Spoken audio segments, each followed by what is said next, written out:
Hello friends, welcome to insight maths.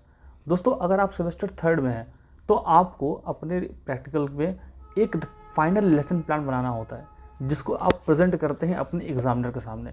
लेकिन दोस्तों, problem यहाँ पर ये आती है कि हम कैसे चूज़ करें कि हम किस टॉपिक पर अपना जो भी फाइनल लेसन प्लान है उसको बनाएं जिससे कि हम ज़्यादा से ज़्यादा मार्क्स स्कोर कर सकें। तो दोस्तों, मैंने कुछ पॉइंट्स लिखे हैं जिनको अगर आप अपने मन में रखेंगे तो उससे आपको आइडिया लग जाएगा कि किस तरह से हम अपने लेसन प्लान को बनाएं या फिर किस चीज़ को हम ध्यान में रखें कि जिससे हमारा लेसन प्लान सबसे अलग हो और सबसे अच्छा हो, जिसको हम अच्छे तरीके से डिलीवर भी कर पाएँ अपने एग्जामिनर के सामने। तो चलिए वीडियो को शुरू करते हैं।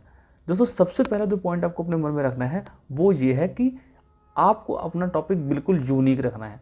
कोशिश करिए कि आप एक ऐसा टॉपिक लें जो क्लास में बाकी बच्चों ने नहीं लिया है। जब मेरा प्रैक्टिकल था तो मैंने देखा था कि बहुत से ऐसे बच्चे थे जिन्होंने ट्राइंगल्स टॉपिक ले रखा था या फिर लाइट टॉपिक ले रखा था।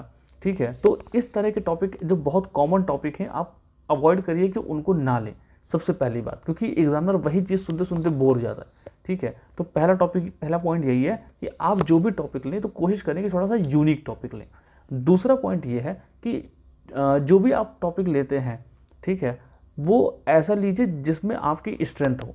यानी कि हो सकता है कि आपको लाइट अच्छे से नहीं आता हो, आपको इलेक्ट्रिसिटी आता हो, या फिर हो सकता है कि हीट चैप्टर आता हो अगर आप साइंस स्ट्रीम के हैं।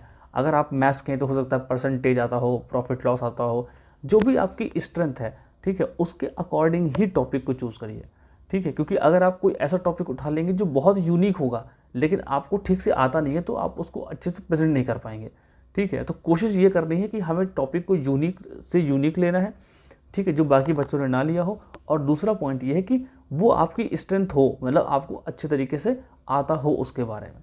जो तीसरा पॉइंट ध्यान रखना है वो ये है कि जो भी हम टॉपिक लें उसमें फैक्ट्स की या फिर जो थ्योरी होती है वो थोड़ी सी कम हो, और प्रैक्टिकल नॉलेज या फिर ऐसी चीज़ें जिसमें आप एक्सपेरिमेंट करके दिखा सकते हैं उस तरह की चीज़ें ज़रूर लें। ठीक है, अगर आप साइंस के हैं तो ऐसे बहुत सारे टॉपिक्स हैं जिनको आप ले सकते हैं जिसमें कि आप प्रैक्टिकल करके दिखा सकते हैं या फिर कुछ एक्सपेरिमेंट दिखा सकते हैं या फिर रियल लाइफ से कोई एग्जांपल इंक्लूड कर सकते हैं। मैथ्स में भी अगर कर रहे हैं तो कोशिश करिए कि आप ऐसी चीज़ें पढ़ाएं जिसमें आप कुछ बेसिक बेसिक चीज़ें अपने आसपास की चीज़ों को इंक्लूड कर सकें। इससे आपकी टीचिंग पे बहुत फ़र्क पड़ेगा। जो भी एग्जामिनर होगा वो काफ़ी ज़्यादा, मतलब इन सब चीज़ों को देख के वो काफ़ी ज़्यादा इम्प्रेस हो जाते हैं।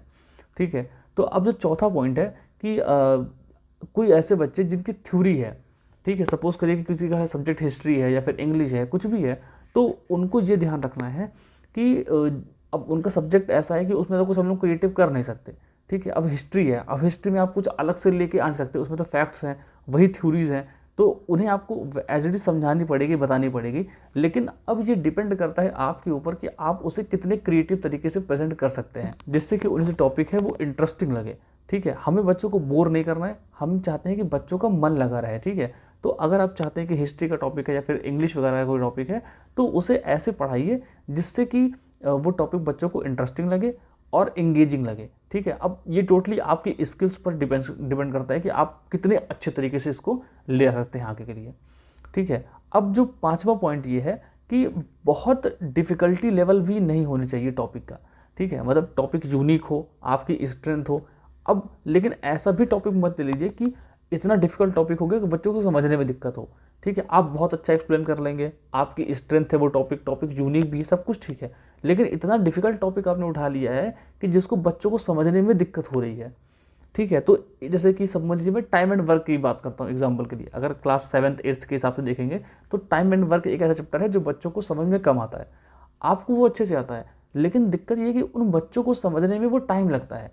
ठीक है, तो ऐसा टॉपिक ना उठाइए, क्योंकि आप आंसर पूछेंगे बच्चों से, फिर उनको रिस्पॉन्स करना पड़ेगा, वो रिस्पॉन्स नहीं दे पाएंगे तो आपके नंबर कम होते हैं। तो इसलिए ऐसा टॉपिक उठाइए जो यूनिक हो, आपकी स्ट्रेंथ हो, बच्चों को भी ईजिली समझ में आ जाए। ठीक है, तो ये सब कोशिश करनी है। 4-5 पॉइंट जो हैं उनको आप ध्यान में रखिए जिससे कि आपका जो पेपर है फिर जो भी एग्ज़ाम होने वाला है प्रैक्टिकल का वो अच्छा हो जाएगा। एक जो बात मैं खास कहूँगा कि आप जो भी लेसन प्लान बनाएंगे उसकी प्रैक्टिस ज़रूर कर लीजिए, कम से कम 3 से 4 बार उसको पढ़ा लीजिए अपने फैमिली मेम्बर्स को। अगर आप किसी कोचिंग में ट्यूशन में पढ़ाते हैं तो वहाँ पर ही पढ़ा के प्रैक्टिस कर लीजिए।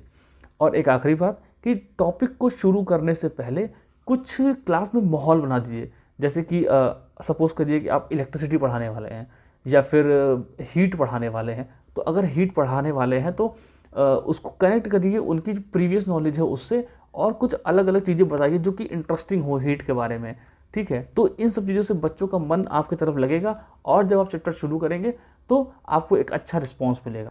तो दोस्तों, अगर आपको ये वीडियो अच्छा लगा हो, हेल्पफुल लगा हो, तो प्लीज़ इसको लाइक करना, शेयर करना।